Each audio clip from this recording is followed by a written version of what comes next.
Hello student, Rajwar classes में आपका स्वागत है। हम टेंस पढ़े थे। पिछले वीडियो में हमने प्रेजेंट परफेक्ट टेंस पढ़ा था, जिसमें उसमें क्या हेल्पिंग वर्ब लगती है, क्या उसकी पहचान होती है, ये हमने उस वीडियो में पढ़ा था। आज के वीडियो में हम पढ़ेंगे present perfect continue tense. Present perfect continue tense आज के वीडियो में हम पढ़ेंगे। अब इसका क्या ऐसे होता है, सबसे पहला जो कार्य है वह पास्ट टेंस में स्टार्ट हो चुका है होगा। मतलब जो भी कार्य है वह पास्ट में स्टार्ट हो चुका होगा, मतलब पास्ट टेंस में नहीं, सिर्फ पास्ट में, मतलब भूतकाल में स्टार्ट हो चुका होगा वो कार्य। वही कार्य वर्तमान समय में भी चल रहा होगा, वही कार्य वर्तमान समय में भी चल रहा होगा, और वही कार्य फ्यूचर में भी चलता रहेगा। एक कार्य है जो भूतकाल के समय में ही शुरू हो चुका है और वर्तमान काल में ही चल रहा है और भविष्य में भी चलता रहेगा। जैसे इसकी पहचान, इस टेंस की पहचान कैसे करेंगे हम, ये देखते हैं।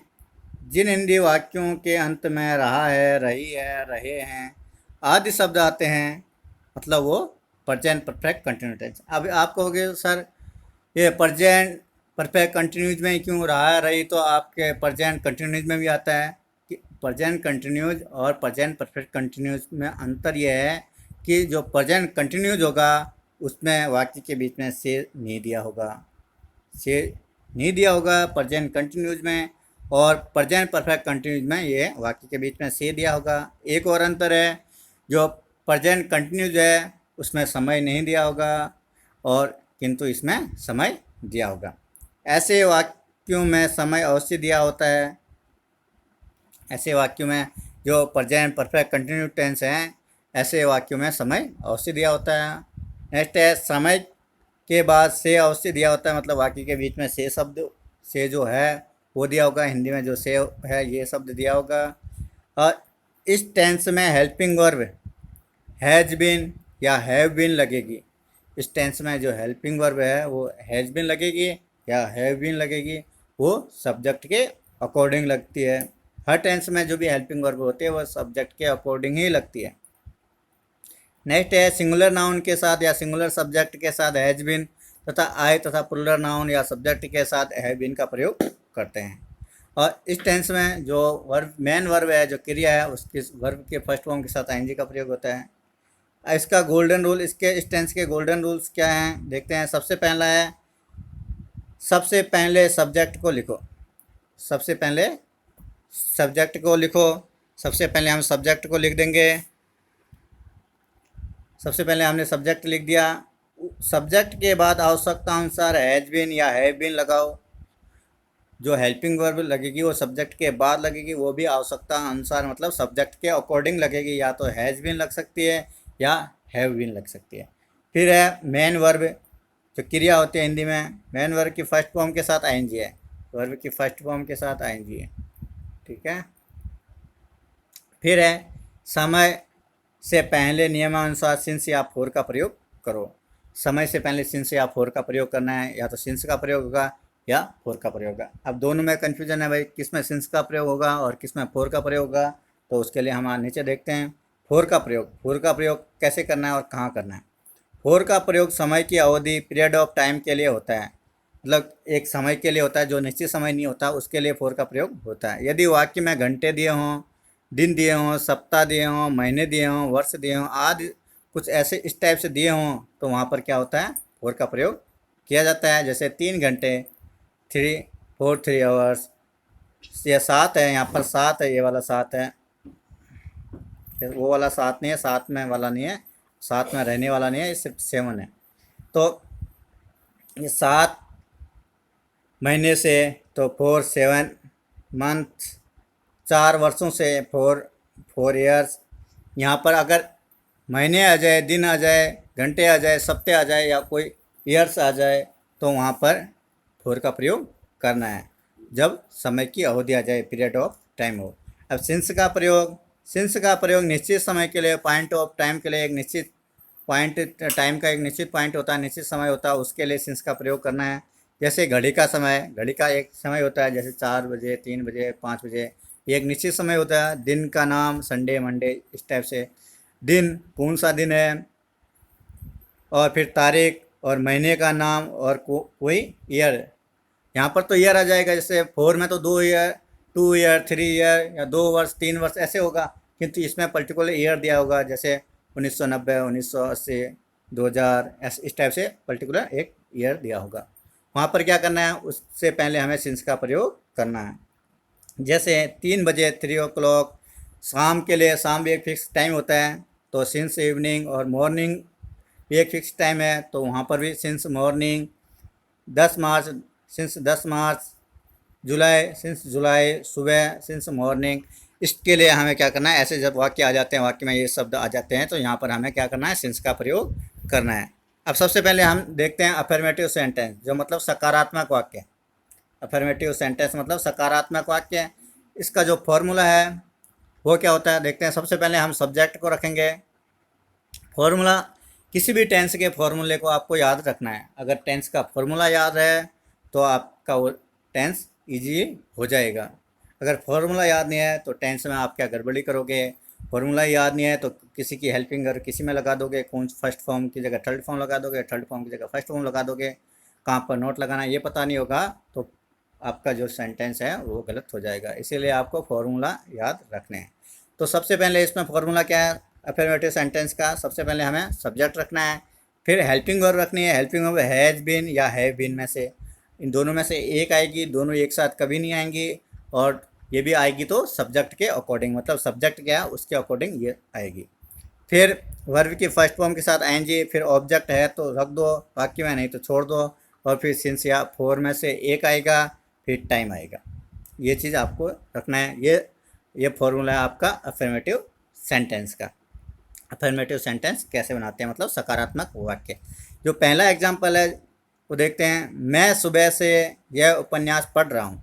जो वाक्य है ये हमारा ये है कि मैं सुबह से यह उपन्यास पढ़ रहा हूँ। सबसे पहले आप ये पहचान करो कि ये जो वाक्य है वो किस टेंस में है। देखो वाक्य के अंत में रहा है, रही आ रहा है, सही है। हमारा जो रूल था वो कह रहा था कि वाक्य के अंत में रहा है, रही आई, इसकी जो पहचान थी प्रेजेंट परफेक्ट कंटिन्यूज की, तो उसकी पहचान क्या थी कि वाक्य के अंत में रहा, रही आना चाहिए, इसमें आ रहा है, सही बात है। उसमें था कि भाई समय भी आना चाहिए, इसमें भी समय आ रहा है सुबह। और वाक्य के बीच में से आना चाहिए, इसमें भी आ रहा है, तो इसका मतलब ये जो वाक्य है वो प्रेजेंट परफेक्ट कंटिन्यूज का है। अब इसको इंग्लिश में बनाते हैं। तो सबसे पहले हमें सब्जेक्ट रखना है। हमने सब्जेक्ट रख दिया, मैं को आई कहते हैं, आई रख दिया हमने। फिर हमें हेल्पिंग वर्ब रखनी है, आई के साथ हैव हेल्पिंग वर्ब आएगी, तो यहाँ पर हैव बीन है तो हैव बीन आ जाएगी, तो हैव बीन। फिर हमें क्या रखना है, वर्ब की फर्स्ट फॉर्म रखनी है, तो वर्ब की first form read first form है, इसके साथ आईएनजी जुड़ जाएगी, रीडिंग हो जाएगा। फिर ऑब्जेक्ट है, ऑब्जेक्ट यहाँ पर यह उपन्यास है, मतलब दिस नॉवल। और फिर क्या आपका समय है, समय से पहले हमें सिंस या फोर का लगाना है। और सिंस या फोर में से क्या लगेगा, मॉर्निंग है, मॉर्निंग एक निश्चित समय होता है, तो इससे पहले क्या सिंस का प्रयोग होगा।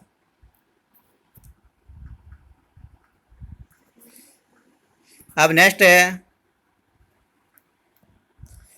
है कि तुम्हारा भाई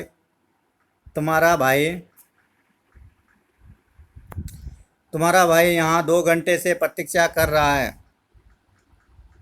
तो क्या होगा, सबसे पहले हमें वही फॉर्मूला रखना है कि सबसे पहले सब्जेक्ट रखो। सब्जेक्ट क्या है, तुम्हारा भाई है, तुम्हारा भाई ये टोटल एक सब्जेक्ट है। तुम और भाई ऐसा मत कर देना, तुम्हारा मतलब यूअर ब्रदर, तो यूअर ब्रदर सब्जेक्ट हो गया। फिर ये सिंगुलर है, आपका भाई एक है, तो उसके लिए हैज बीन आएगी हेल्पिंग वर्ब। फिर वर्ब की फर्स्ट फॉर्म के साथ आईएनजी, प्रतीक्षा मतलब वेट, उसके साथ आईएनजी, तो आईएनजी लगाते हैं तो ये हट जाता है, तो आईएनजी लग गया। और फिर ऑब्जेक्ट है इसमें यहाँ पर, तो फिर ऑब्जेक्ट हेयर। और यह 2 घंटे, मैंने कहा था अगर 2 घंटे आ जाए, 3 घंटे आ जाए, 2 महीने, 3 महीने, ये क्या पीरियड ऑफ टाइम होता है, यह अनिश्चित समय है। तो यहाँ पर अनिश्चित समय के लिए फोर का प्रयोग कर देंगे हम, ये फोर का प्रयोग कर दिया, ये आपका सेंटेंस हो गया। नेक्स्ट है विद्यार्थी मार्च से कठिन परिश्रम कर रहे हैं, मतलब बहुत सारे हैं विद्यार्थी। विद्या कर रहा है नहीं है, मतलब कर रहा होता तो एक वचन हो जाता है, ये मतलब बहुवचन है, प्लूरल नाउन है, बहुत सारे विद्यार्थी हैं। द स्टूडेंट्स, तो यहाँ स्टूडेंट्स आ गए, मतलब बहुत सारे हो गए, तो यहाँ पर हैव बीन आ जाएगी हेल्पिंग वर्ब। फिर उसके बाद वर्ब की फर्स्ट फॉर्म के साथ आईएनजी आ जाएगी। फिर ऑब्जेक्ट है इसमें हार्ड, और फिर सिंस आ जाएगा और मार्च आ जाएगा, क्योंकि मार्च देखो एक पर्टिकुलर महीने का नाम है इसलिए। और कहीं पर अगर आ जाता 2 महीने से तो यहाँ पर फोर का प्रयोग हो जाता है। ठीक है, अब मार्च एक पर्टिकुलर नाम है तो इसलिए यहाँ पर सिंस का प्रयोग हुआ। नेक्स्ट है वे 1990 से बीकानेर में रह रहे हैं, तो इसके लिए वे के लिए दे सब्जेक्ट आ गया, दे सब्जेक्ट हो गया। फिर हैव बीन का प्रयोग कर दिया हेल्पिंग वर्ब। फिर वर्ब की फर्स्ट फॉर्म के साथ आईएनजी, लिव के साथ आईएनजी लगा दी, लिविंग हो गया। फिर कहाँ रह रहे, इन बीकानेर, किसी चीज़ के अंदर रहने के लिए इनका प्रयोग होता है। प्रीपोजिशन, हम प्रीपोजिशन पढ़ेंगे तो मैं इनका प्रयोग बताऊंगा। टू का प्रयोग ये कभी कभी सेंटेंस में आते हैं तो आप कंफ्यूज हो जाओगे ये क्या है, मतलब इनका ये प्रीपोजिशन होते हैं और इनका प्रयोग हम जब वीडियो बनाएंगे प्रीपोजिशन की तब इनके बारे में डिटेल में पढ़ेंगे। अब ये 1990 क्या निश्चित समय है, 1990 तो निश्चित समय है तो उससे पहले सिंस का प्रयोग कर दिया हमने। नेक्स्ट है राकेश सोमवार से एक कहानी लिख रहा है। अब सोमवार भी क्या है, निश्चित समय है तो इससे पहले क्या सिंस का प्रयोग होगा, ये इतना पता कर लो। फिर वही फॉर्मूले में रखो वाक्य को, सबसे पहले सब्जेक्ट रख दिया राकेश, फिर हेल्पिंग वर्ब रख दी, राकेश से एक वचन है तो हैज बीन रख दिया। फिर वर्ब की फर्स्ट फॉर्म के साथ आईएनजी, राइट के साथ आईएनजी लगा दिया तो राइटिंग हो जाएगा। फिर ऑब्जेक्ट है स्टोरी, फिर सिंस मंडे। फिर नेक्स्ट है मैं तुम्हें पिछले सप्ताह से टेंस पढ़ा रहा हूँ। मैं तुम्हें पिछले सप्ताह से टेंस पढ़ा रहा हूँ, तो इसमें सब्जेक्ट क्या है मैं, तो मैं आ गया, आई आ गया, फिर आई के साथ हैव बीन आ जाएगा, आ गया। फिर इसमें क्रिया क्या है, पढ़ाने की।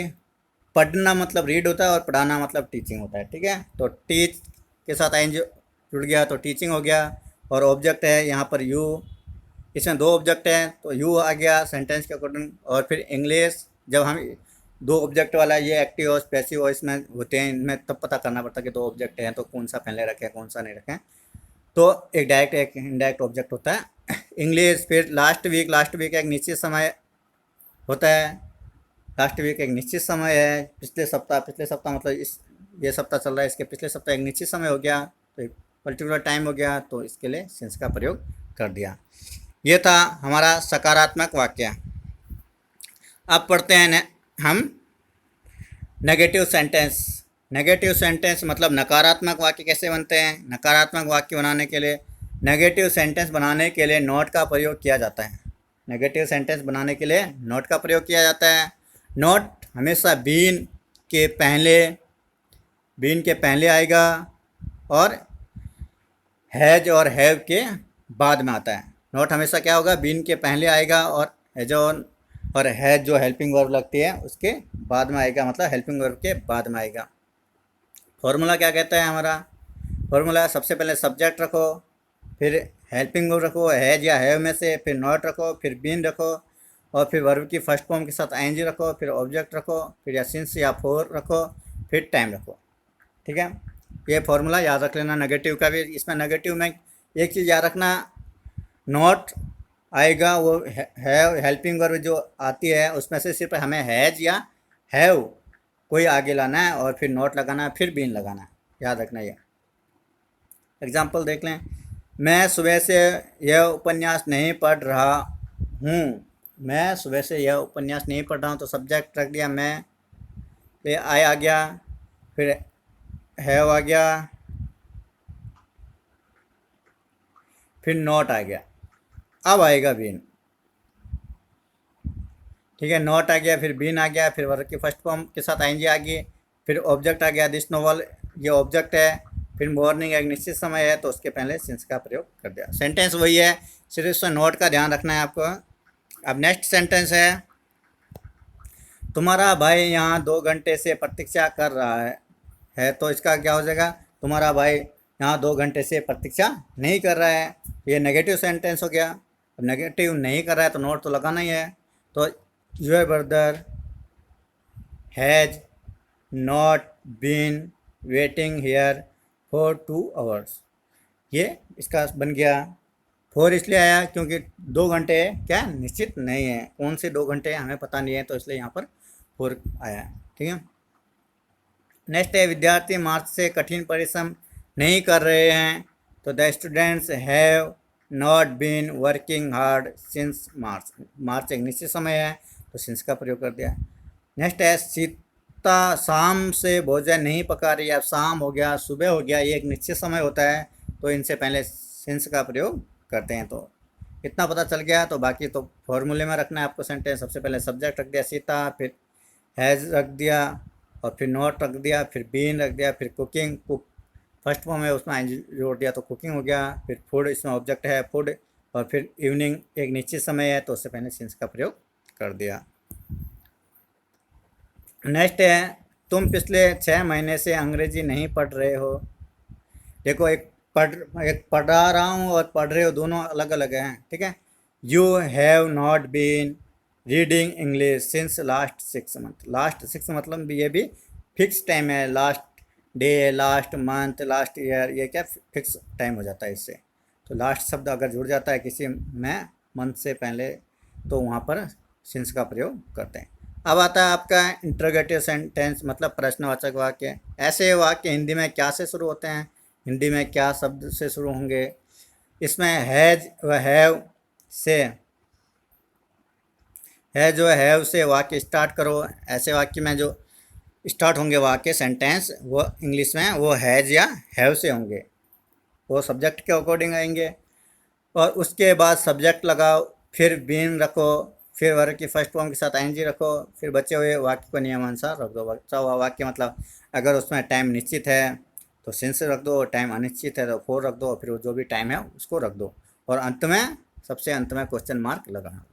और क्वेश्चन मार्क लगाना बहुत ज़रूरी है, नहीं तो वाक्य जो है आपका जो सेंटेंस है वो गलत हो जाएगा।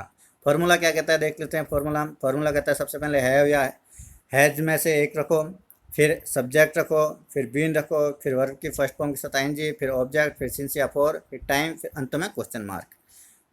सेंटेंस देख लो, एग्जांपल देख लेते हैं कुछ। सॉरी, वाक्य में क्या मैं सुबह से यह उपन्यास पढ़ रहा हूँ, अंत में क्वेश्चन मार्क है। तो क्या मैं आ गया तो मतलब यहाँ पर हैव आएगा, तो हमें क्या सब्जेक्ट पता चल। सबसे पहले यहाँ पर जो आगे लगाना है हैज या हैव, ये उसी के अकॉर्डिंग लगेगा जो सब्जेक्ट होगा। सब्जेक्ट क्या है, मैं है, तो यहाँ पर हैव से स्टार्ट हो जाएगा वाक्य। और जब भी वाक्य कोई पहले सबसे पहले स्टार्ट करते हो तो वह पहला जो अक्षर होता है वो कैपिटल में, लेटर होता है वो कैपिटल में लिखा जाता है, ये तो आपको पता ही होगा। फिर सब्जेक्ट रख दिया, फिर बीन रख दिया, फिर वर्ब की फर्स्ट फॉर्म के साथ आईएनजी रख दी, फिर ऑब्जेक्ट रख दिया, फिर सिंस, फिर टाइम रख दिया, और फिर अंत में क्वेश्चन मार्क। नेक्स्ट है क्या तुम्हारा भाई यहाँ 2 घंटे से प्रतीक्षा कर रहा है, क्वेश्चन मार्क। तो हैव की जगह यहाँ पर है जाएगा, ये थोड़ा यहाँ पर मिसप्रिंट हो चुका है, तो यहाँ पर है जाएगा क्योंकि तुम्हारा भाई एक वचन है, तो यहाँ पर है जाएगा। Has your brother been waiting here for 2 hours, अंत में क्वेश्चन मार्क। नेक्स्ट है क्या विद्यार्थी मार्च से कठिन परिश्रम कर रहे हैं, तो have the students been working hard since March. Next है क्या सीता शाम से भोजन पका रही है, तो has Sita been cooking food since evening. क्या सीता शाम से भोजन पका रही है। नेक्स्ट है आपका क्या तुम पिछले 6 महीने से अंग्रेजी पढ़ रहे हो। तो यहाँ पर क्या तुम है, यू के साथ जो हेल्पिंग वर्ब रखती है वो हैव बीन लगती है, तो यहाँ सबसे पहले हमको हैव रखना है, आगे हैव रख दिया, फिर सब्जेक्ट रख दिया, फिर बीन रख दिया, फिर वर्ब की फर्स्ट फॉर्म के साथ आईएनजी रख दिया, फिर ऑब्जेक्ट रख दिया, फिर समय से पहले सिंस या फोर। अब समय क्या है, निश्चित समय है, लास्ट 6 मंथ, तो सिंस रख दिया, अंत में क्वेश्चन मार्क। ये आपका इंट्रोगेटिव सेंटेंस हो गया। अब नेक्स्ट जो बनता है चौथा, इंट्रोगेटिव नेगेटिव सेंटेंस, मतलब सकारात्मक नकारात्मक वाक्य। ये भी वैसे ही बनेगा, सिर्फ इसमें नोट लगाते हैं और बाकी सेंटेंस सेम होता है। अब नोट का प्रयोग कहाँ पर रखना है ये आपको देखना है। सबसे पहले वाक्य को हैज या हैव से स्टार्ट कर दिया है, फिर सब्जेक्ट लगाओ, फिर नोट लगाओ, मतलब सब्जेक्ट के बाद में नोट लगाना है, फिर बीन लगाओ, मतलब जो नोट है वो तीसरे स्थान पर लग जाएगा और जो बीन है वो चौथे स्थान पर चला जाएगा।